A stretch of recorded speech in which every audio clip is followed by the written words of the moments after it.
Buenas tardes, alumnos.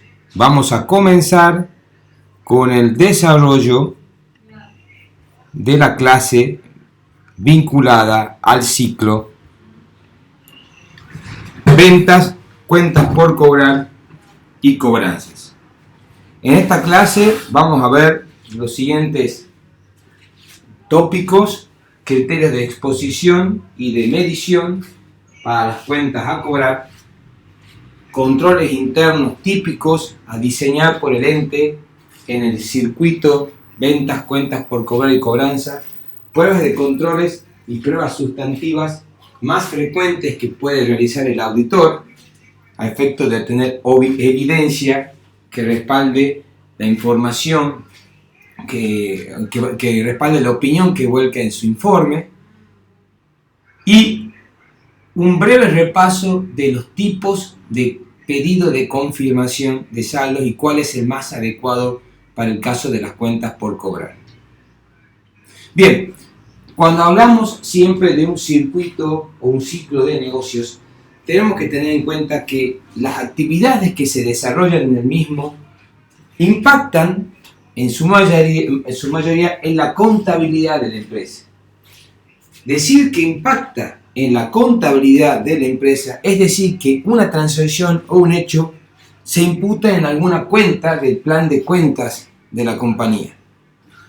Por ejemplo, las cobranzas, transacción típica del ciclo cuentas, ventas y cuentas por cobrar, impacta en caja, ya sea en pesos, en moneda extranjera, etc. Bancos es una cuenta que tiene impacto para todo lo que sea cobranzas por transferencias y cheques de cliente, dado que los cheques tienen que depositarse. Deudores por venta, deudores morosos, deudores en gestión judicial, están vinculados, son cuentas vinculadas a las ventas y devoluciones que realiza el ente. La documentación directa de una venta o del saldo de una cuenta corriente de cliente tiene impacto en documentos a cobrar y cheques diferidos. Las ventas, devoluciones y descuentos por volumen tienen impacto en la cuenta ventas, y los descuentos y bonificaciones que realiza el ente por cobro anticipado tienen efecto como gastos financieros, como componentes financieros que gravan o que están cargados en los precios de las transacciones. Sí, es decir, que cada hecho o cada transacción vinculado al ciclo ventas, cuentas por cobrar y cobranza tiene un impacto en una cuenta contable. El hecho de saber si cada una de estas transacciones, la forma en que se realizan, los controles que el ente ha diseñado para asegurar que se realice correctamente, va a reportar para el auditor una evidencia sobre la forma o sobre la evaluación, medición, integridad, validez de los saldos que exponen las cuentas caja, bancos, valores a depositar, deudores por venta, deudores morosos, deudores en gestión judicial, documentos a cobrar, venta y gasto financiero. ¿Sí? Es decir, que obteniendo evidencia del correcto funcionamiento de las transacciones y hechos vinculados con un ciclo, el contador obtiene evidencia de la forma en que está resumida la información en cada una de estas cuentas. Bien, para ver qué cuestiones de exposición y de evaluación hay que tener en cuenta con respecto a los créditos, vamos a tener que remitirlo a las normas contables profesionales. ¿Sí? Sabemos muy bien que tenemos normas para entes grandes, normas para entes medianos y normas para entes pequeños. Vamos a poner el foco rápidamente en las normas para entes grandes, que son las que están previstas en la RT 17 respecto de los créditos. Pero antes vamos a ver la definición que de créditos tiene la RT 9. Y dice que son derechos que el ente posee contra terceros de recibir sumas de dinero, bienes o servicios siempre que no respondan a características de otro rubro del activo. Dentro de los créditos tenemos dos grandes grupos: los créditos por venta de bienes y servicios que hacen objeto principal del ente, y los otros créditos originados en otras operaciones que realice el ente, como por ejemplo pueden ser los anticipos de impuestos, los anticipos de sueldo, los los deudores, por deudores varios que son por la venta de bienes que no sean mercadería, que no sean productos terminados, como por ejemplo podría ser los deudores varios por la venta de un bien de uso. Realizar la venta de un bien de uso en cuenta corriente se imputa a la cuenta deudores varios. Bien, entonces, esta distinción de créditos entre créditos por venta y otros créditos tiene que verse reflejada en la exposición que el ente hace de los créditos en el estado de situación patrimonial. A su vez, ¿sí?, los créditos tienen que tener algún tipo de información vinculada como información complementaria a los rubros que se ponen en el estado de situación patrimonial. Por ejemplo, ¿qué podría el ente exponer respecto de los créditos, ya sea por venta u otros créditos, en la información complementaria del estado de situación patrimonial? Como por ejemplo, puede exponer el tipo de crédito, si se trata de un crédito al fiado, si se trata de un crédito documentado, si se trata de un crédito con garantía simple, si se trata de un crédito con garantía hipotecaria o con garantía prendaria, si se trata de un crédito en pesos, si se trata de una cuenta a cobrar en moneda extranjera, qué tipo de moneda extranjera, si se trata de moneda extranjera en dólares, si se trata de moneda extranjera reales, si se trata de moneda extranjera euros, libras, etc. El tipo de cambio que ha tenido en cuenta el ente para convertir esa moneda extranjera en pesos del cierre del ejercicio, por decir que los estados contables siempre tienen que estar expresados en pesos. Un cuadro, por ejemplo, anexo, donde se clasifica los créditos por vencimiento en créditos no vencidos, vencidos de 0 a 30, vencido de 30 a 60, de 60 a 90, etcétera, etcétera, etcétera, ¿sí?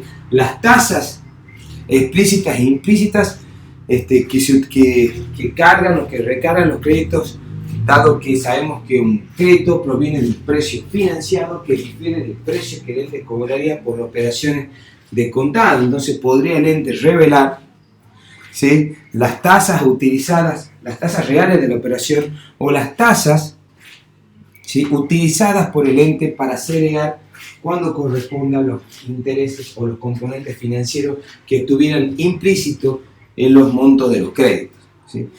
Sabemos muy bien que el ente también debería segregar todos aquellos créditos que surjan de operaciones con partes relacionadas, como ser empresas controladas, o en las que ejerza control conjunto o influencia significativa, los créditos que tenga el ente con sus socios, bueno, todo tipo de información vinculada con partes relacionadas debería ser revelada por separado en los estados contables como parte de información complementaria al mismo. También dentro de los créditos debería el ente revelar todo lo que sea vinculado con créditos por activo por impuesto diferido, ¿sí?, que surja porque la evaluación de un contable de un bien difiere de su evaluación impositiva. Por ejemplo, en el caso de un activo, que la evaluación contable de un activo, según las normas contables, sea inferior a la evaluación de dicho activo según las normas impositivas. En ese caso surge un activo por impuesto diferido y debería ser revelado como otros créditos no corrientes. En cuanto a la exposición también de los créditos y de los créditos por venta y de los otros créditos, tengamos en cuenta que el ente está obligado por normas contables a separar aquellos créditos que son corrientes de los que son no corrientes, siendo corrientes aquellos que vencen en los próximos 12 meses y no corrientes aquellos que vencen con posterioridad a los 12 meses siguientes al cierre del ejercicio.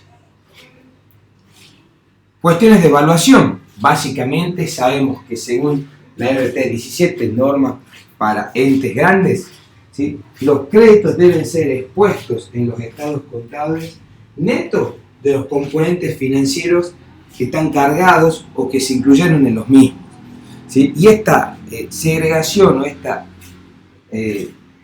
exposición de los componentes financieros debe hacerse tanto en la medición inicial del crédito, es decir, cuando se origina el crédito, como por ejemplo en el caso de una venta, como así también la segregación de los créditos, de los intereses que forman parte de los créditos, deberá realizarse en la medición periódica, como por ejemplo al cierre de cada ejercicio, devengando los correspondientes intereses por el paso del tiempo desde la fecha del origen del crédito hasta la fecha de la medición contable. Y los créditos siempre, a los efectos de su medición, se deberá considerar su destino más probable. Si existe intención, factibilidad y habitualidad de cederlos, de negociarlos, de transferirlos anticipadamente, deberán quedar medidos en los estados contables a su valor neto de realización, que no es otra cosa que su valor descontado, es decir, el monto a cobrar a su vencimiento, traído al presente utilizando la tasa, ¿sí?, con la tasa que ofrece la institución financiera en la cual se va a realizar este crédito, ¿sí?, antes de su vencimiento. Es decir, si yo voy con un cheque que tengo para cobrar el mes de febrero, lo voy a negociar al banco al 31 de diciembre. Y el banco me dice, tengo una línea de adelantos por venta de cheque. Entonces el banco me va a dar, ¿sí?, el valor actual de ese cheque a cobrar en febrero al 31 de diciembre, pero descontado, no utilizando la tasa pactada por la empresa con el cliente, sino la tasa que para estas operaciones de descuento de cheques tenga el banco. ¿Está claro? Y eso es un concepto muy similar, ¿sí?, a el valor neto de realización del crédito, ¿sí? Y como dice la norma, utilizando la tasa del momento de la medición que refleje las evaluaciones del mercado sobre el valor tiempo del dinero y los riesgos específicos de la operación, menos los gastos relacionados con la negociación, cesión o transferencia. Y cuando dice de menos esos gastos al valor actual, ¿sí?, descontado a la tasa de mercado externa, habrá que restarle todo lo que sean los gastos bancarios que el banco o la institución financiera donde hacemos esta operación de venta de cheques o descuento de cheques nos cobra, ¿sí?, las comisiones, gastos bancarios, etcétera, etcétera, etcétera. Bueno, para los restantes casos, ¿sí?, la medición contable se efectuará considerando, ¿sí?, el costo amortizado, el criterio de costo amortizado, que es la medición original del activo, que es su valor de contado, más la porción devengada de cualquier diferencia entre dicha medición original y la suma de los importes a cobrar al vencimiento, es decir, la porción devengada entre el monto de la diferencia entre el monto de contado de la operación y el monto financiado, calculada exponencialmente a la tasa interna de retorno, ¿sí?, determinada oportunamente al momento de la medición inicial, ¿sí?, menos las cobranzas efectuadas. Otra forma de obtener esta medición se logra descontando, ¿sí?, o por el valor descontado de las sumas a cobrar en el futuro traídas al presente utilizando la tasa interna de retorno definida en la medición original, ¿sí?, es decir, traer cada una de las cuotas a cobrar en el futuro al presente utilizando la TIR, que es la misma TIR que se calculó en oportunidad del punto B del cálculo del criterio de medición a través del costo amortizado. Ambos tipos de mediciones deben dar o arrojar exactamente el mismo valor. Y cuando sean créditos que estén sujetos a cláusulas de actualización monetaria, como por ejemplo en el caso de lo que se estaba cobrando, lo que existían los préstamos UVA, estas actualizaciones monetarias deberán también considerarse a los efectos de definir la evaluación de los créditos. Como así también, cuando se trate de créditos en moneda extranjera, las normas técnicas aconsejan, ¿sí?, que la medición se realice siempre en la moneda extranjera y se convierta al tipo de cambio de la fecha, ¿sí?, al cual corresponden los estados contables, siendo el caso de los activos siempre utilizar un tipo de cambio comprador. Una salvedad más, respecto de la TIR se calcula a través de una fórmula de Excel, ¿sí? Como por ejemplo,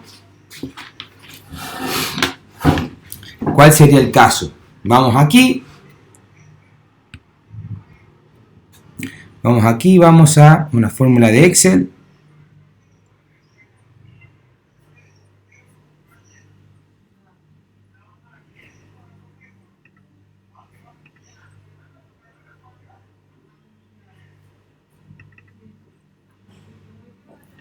Por ejemplo, tenemos la fecha de la operación y los flujos de fondos.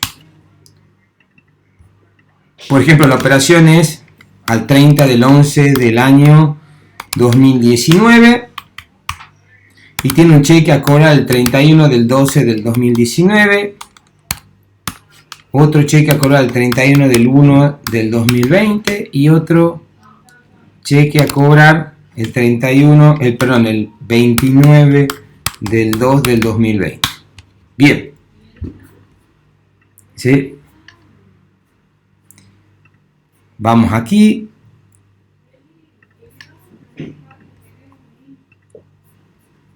Bueno, ¿cómo sería el cálculo de la TIR?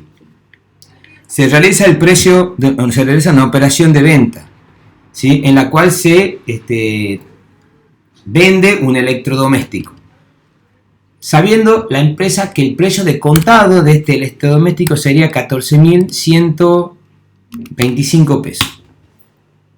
¿Sí? Y acuerda con el cliente que le va a pagar en 3 cuotas de 5.000 pesos cada uno.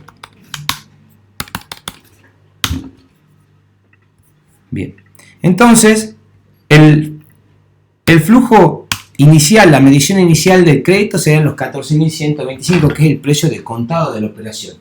¿Y cuál sería la TIR? La TIR se calcula a través de una fórmula financiera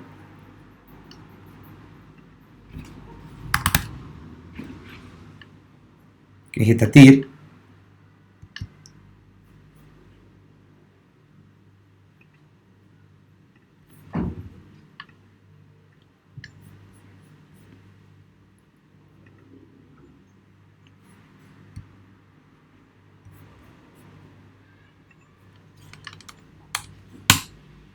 %. Bien, entonces esta es la tasa interna de retorno, ¿sí? Que si porque nosotros queremos con decimales sería el 3,07%, ¿sí? Esa sería la TIR. ¿Está claro? Entonces, fíjese con el Excel cómo se pudo hacer. ¿Por qué el precio de contado va en negativo? Porque si yo vendo un electrodoméstico financiado, es como que estoy otorgando un préstamo. Entonces es la cesión del flujo y después el retorno de ese flujo serían los pagos que nuestro cliente nos realice. ¿Sí? ¿Y cómo sería la medición? Por ejemplo, al 31 del 12. Bueno, tenemos acá la fecha.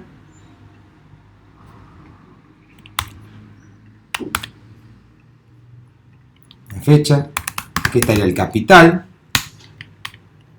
Aquí estaría el interés, la cuota. Perdón, acá es el saldo inicio,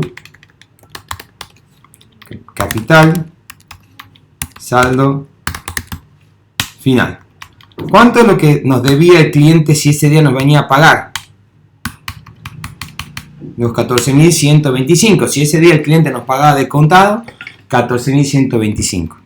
Ese es el capital sobre el cual se calcula el interés del primer mes. ¿Y cuál es el interés del primer mes? Multiplicado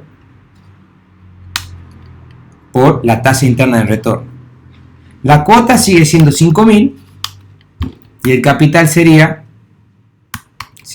incluida la cuota, serían los 5.000 menos los 4.566. Entonces, una vez que nos pagan esta suma de dinero, ¿qué es lo que está debiendo el cliente? 14.125 menos el capital capital cancelado con la cuota de 5.000.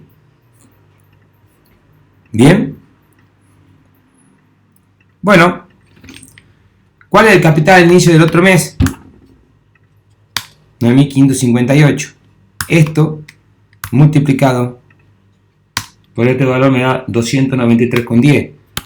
5.000, si nos pagan la cuota de 5.000, de esos 5.000 cancela 293,10 de interés y el resto de capital. Entonces capital de la deuda es este menos este. Perdón. Este menos este. Este es el capital sobre el cual se calcula el interés del mes de febrero.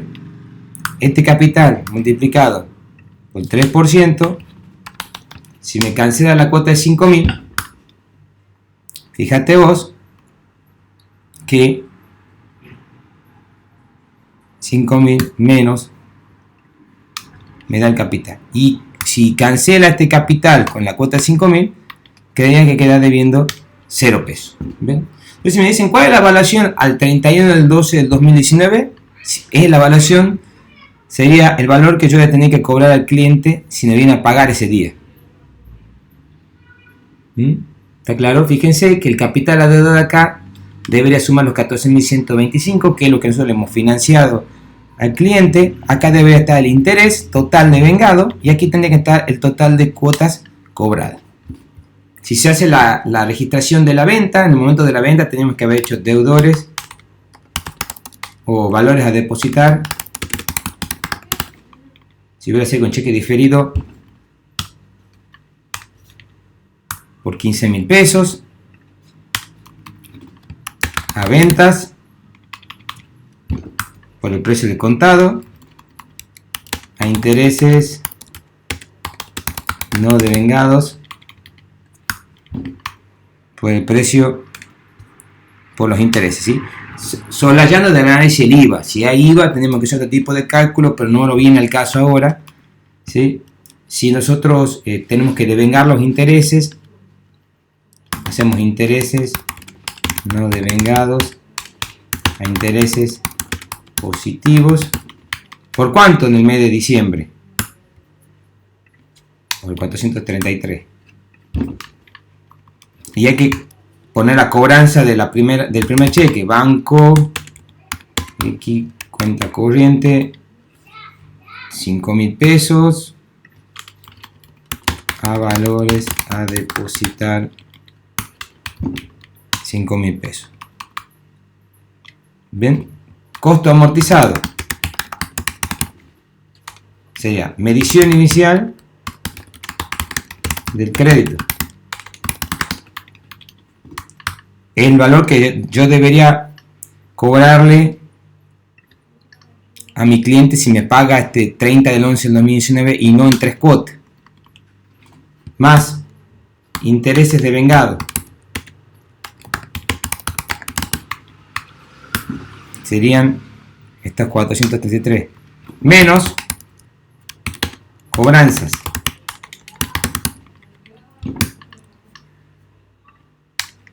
¿A cuánto tenemos que arribar? 9.558,14. Que coincide con el valor que tiene el cálculo del cuadro de marcha de la deuda. Esto sería el costo amortizado, ¿sí?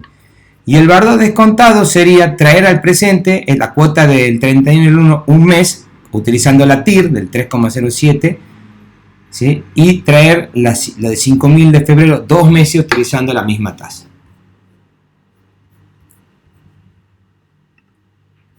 Bien.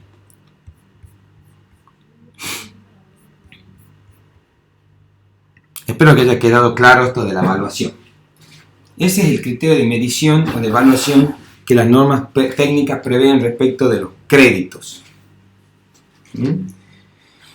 Respecto de los créditos no cancelables en moneda, bueno, debe aplicarse las reglas de medición de los bienes o servicios a recibir. ¿Cuál es un crédito no cancelable en moneda? Por ejemplo, sería un anticipo, ¿sí? Entregado a proveedores. Si bien no es un crédito, uno se debería exponer en el rubro otros créditos, sino en el rubro bienes de cambio, el criterio de medición debería responder a esto que estamos viendo acá, esta diapositiva. ¿Y cómo sería el procedimiento? Si el crédito o el anticipo otorgado no congela precio, debe quedar valuado por las sumas entregadas en concepto de anticipo. Y si el anticipo entregado congela precio, debe quedar medido, ¿sí?, conforme sea el valor de mercado del bien, cuyo precio ha fijado al cierre del ejercicio, proporcionado por el porcentaje del precio del bien que el anticipo ha congelado. ¿Está claro? Bien.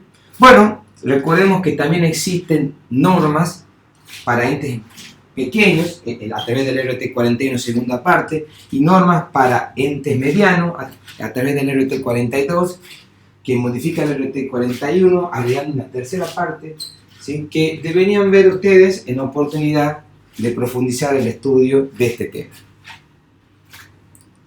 Y que les dejo en la diapositiva. Bueno, ¿cuáles son los objetivos del auditor cuando audita las cuentas por cobrar?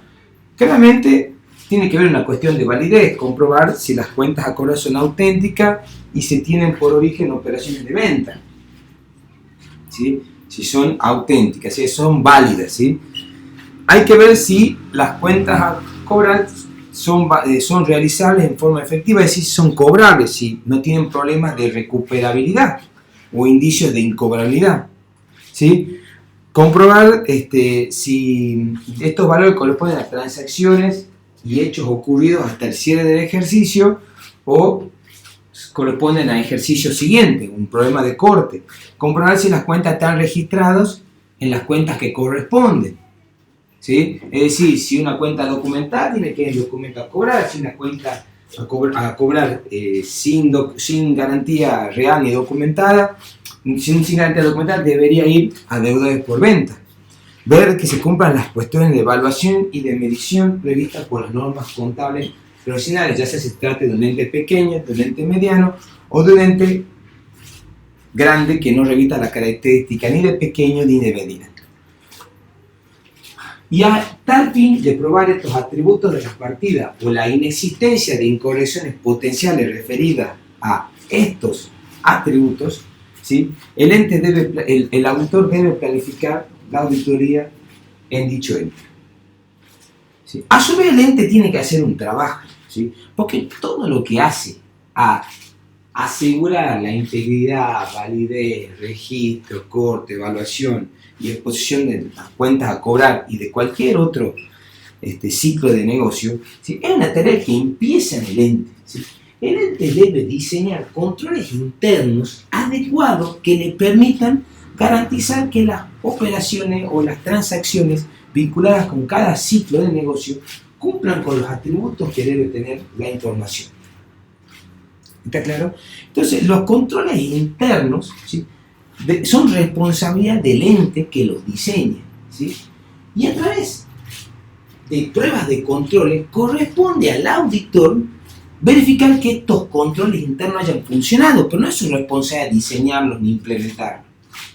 ¿Está claro? Entonces, el control interno parte del ente.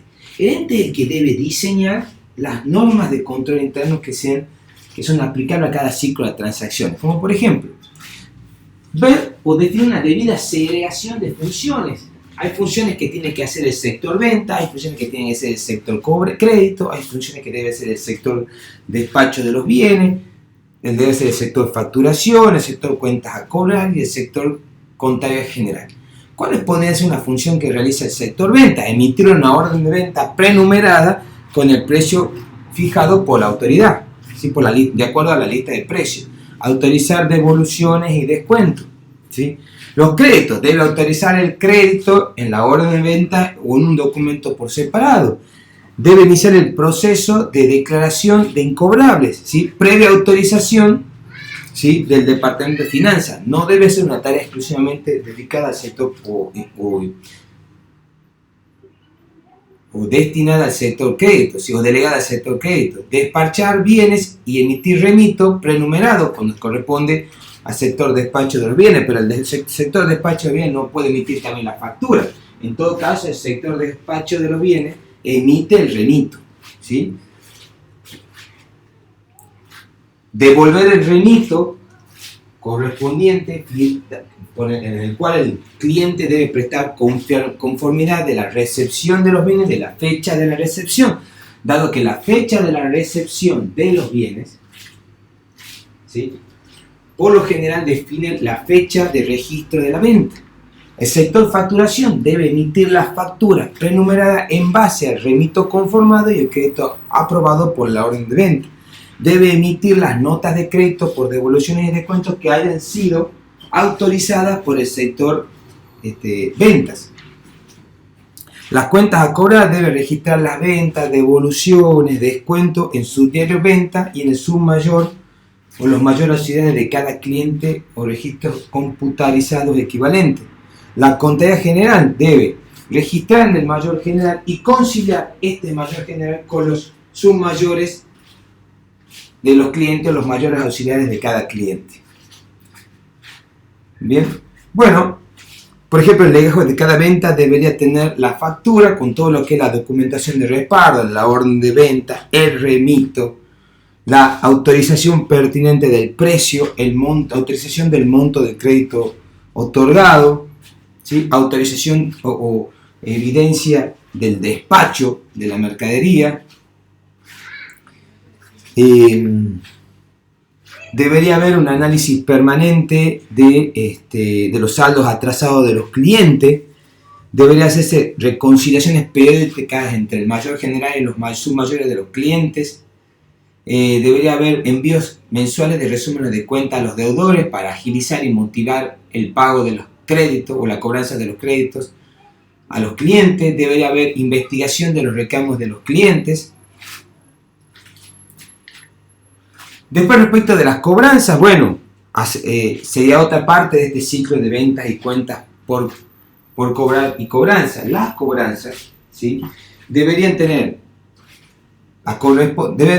una debida segregación de la función entre el sector correspondencia, el sector caja, el sector cuentas por cobrar y el sector contabilidad general, como por ejemplo, separar el sector correspondencia, separar los cheques recibidos de los clientes de los avisos de envío, estampar el endoso restrictivo en el cheque recibido para depositar en la cuenta D, preparar el listado de cheques de clientes recibidos, la caja, depositar diariamente las cobranzas, preparar la planilla diaria de caja, archivar el ticket de depósito bancario, el sector cuentas por cobrar relacionado con las cobranzas, cotejar los avisos de envío de los cheques del cliente con las planillas de cheques depositados, ¿sí?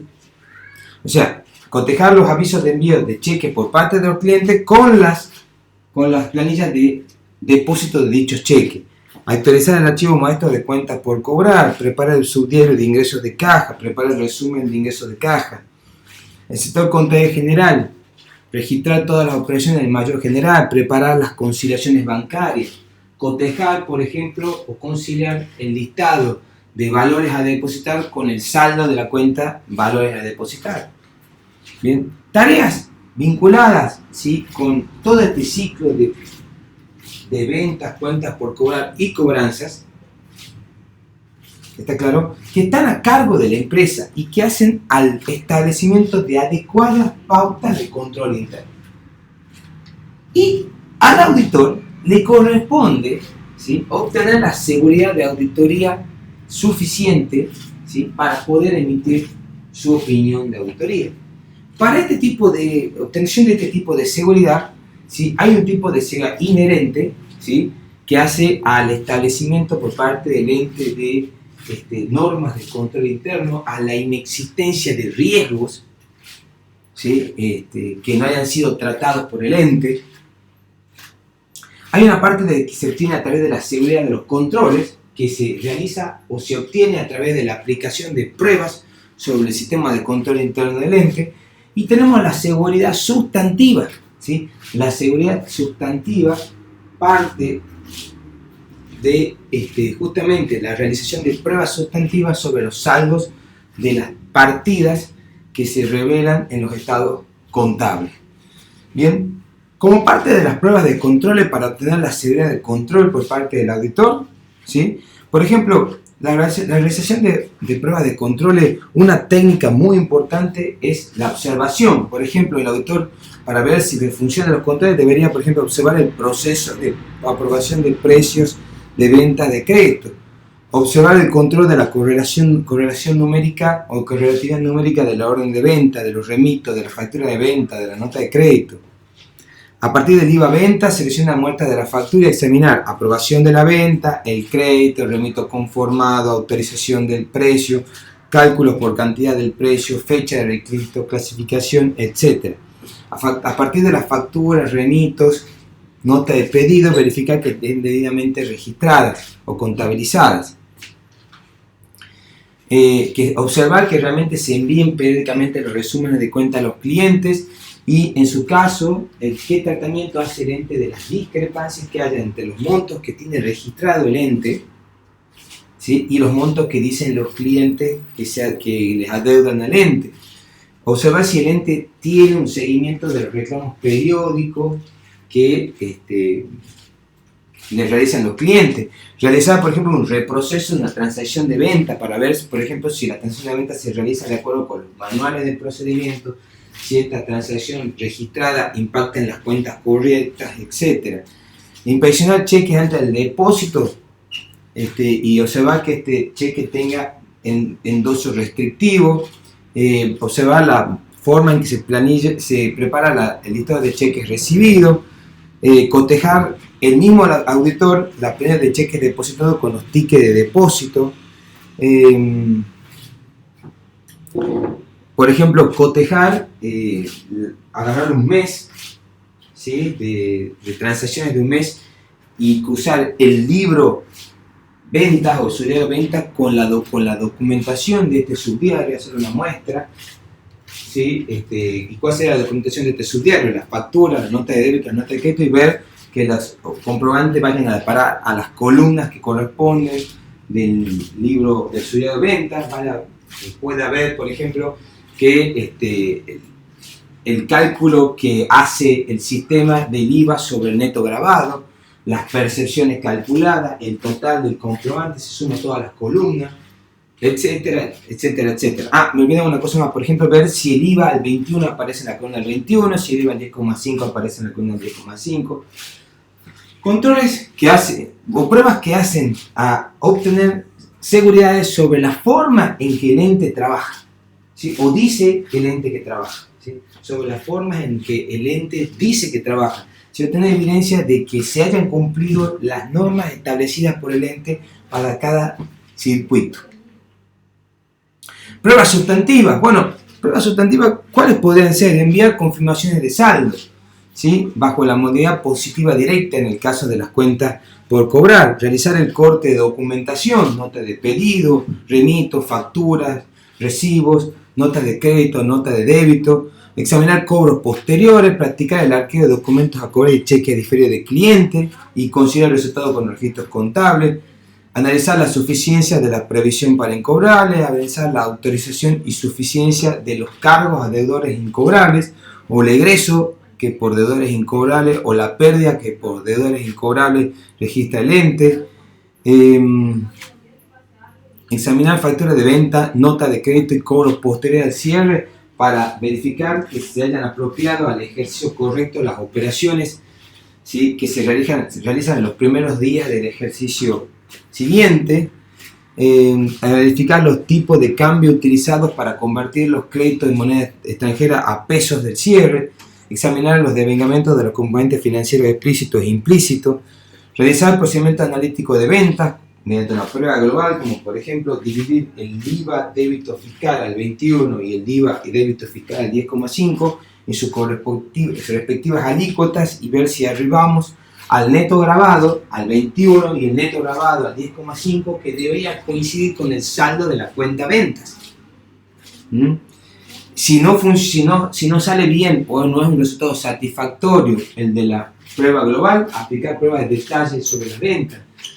Examinar la exposición de los créditos que hace el ente respecto de cuáles son corrientes y no corrientes, plazos de vencimiento, tipo de garantía, detalles de saldos y transacciones con compañías relacionadas, notas referidas a la base de cálculo de las previsiones para incobrables, descuentos, tasas, etc.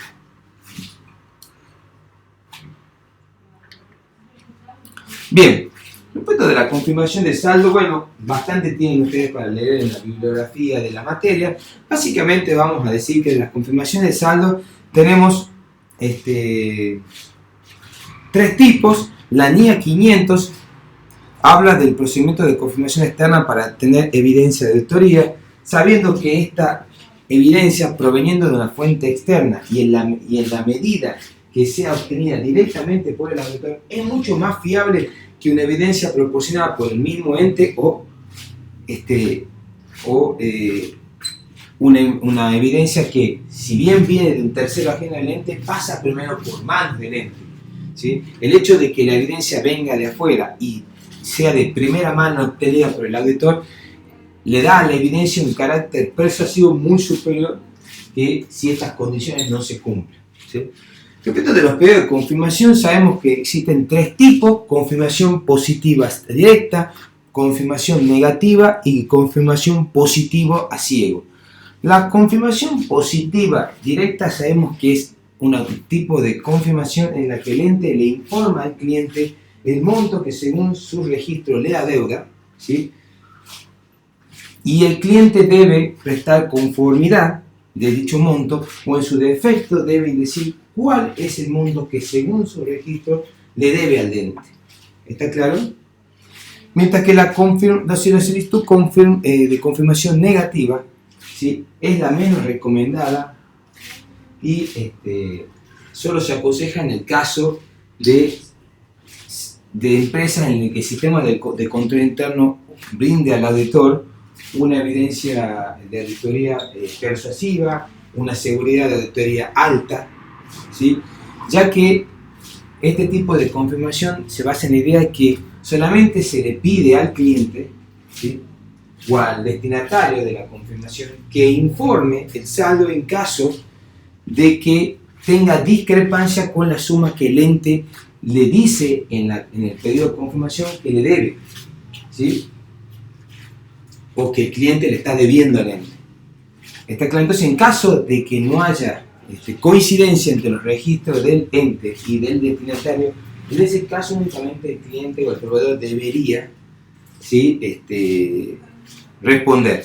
Esto podría llevar al caso de que muchos clientes, ¿sí?, o muchos proveedores no respondan, ya sea por falta de tiempo, por falta de interés, y el hecho de que no respondan no implica que confirmen el saldo, sino que directamente es un blanco ahí que queda, y esto generaría una inseguridad por parte del auditor, inseguridad que debería ser compensada con una seguridad inherente y una seguridad de control elevada para poder tener una seguridad de auditoría total razonable.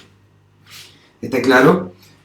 Y la confirmación positiva ciego es una técnica de confirmación muy útil para el caso de las pedidos de confirmación a proveedores. El ente o el auditor envía, ¿sí?, el pedido de confirmación al proveedor sin decirle, ¿sí?, cuánto es lo que el ente dice deberle al proveedor, ¿sí?, y solicitando al proveedor que informe cuál es la cifra, ¿sí?, que según su registro el ente le debe. De entre estas tres técnicas, la más adecuada para el caso de las cuentas a cobrar es el pedido de confirmación positivo directo, es decir, enviar la correspondencia al cliente informándole, ¿sí?, el saldo que según los registros del ente le está debiendo, ¿sí?, y solicitándole que preste conformidad, ¿sí?, o que en su defecto indique cuál es el saldo que según su registro el cliente le está debiendo al ente. Sabemos muy bien que el hecho de que no haya una contestación debe de dar lugar a un segundo pedido de confirmación, y en caso que esto no sea así, que no se obtenga respuesta, ya el auditor debería planificar un procedimiento alternativo como ser la verificación de los cobros posteriores al cierre del ejercicio. Y respecto a otras cuestiones, como por ejemplo cómo procesar las respuestas recibidas, la forma de transferir o inferir las conclusiones a partir de la muestra para toda la población, y así como también la actitud que el auditor debe tomar para los casos en que haya una negativa de la dirección a que se envíen solicitudes de confirmación. Estas cuestiones les quedan anotadas ya en el material que se está dejando a disposición a través de la presente justamente presentación de diapositivas, y lo podrán profundizar también a través de la lectura de la bibliografía de la materia y si quieren algún tipo de profundización adicional de la norma internacional de auditoría relacionada.